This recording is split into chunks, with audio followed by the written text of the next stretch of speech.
LinkedIn is a powerful tool if used properly, so we'll be looking at some of the most effective prospecting methods we've encountered on the platform.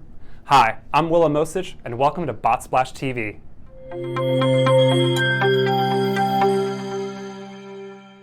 Prospecting is when you try to find suitable individuals that you feel will be a good fit for whatever product or service you and your company provide. But first, you want to make sure you're reaching out to the right people. So you want to make sure that you do your research. Go to LinkedIn, find individuals that you think will be prospects, and find out about their job titles, their roles, or even if their companies fit your prospecting criteria. Once you've done the research, you want to reach out and connect because you want to build relationships.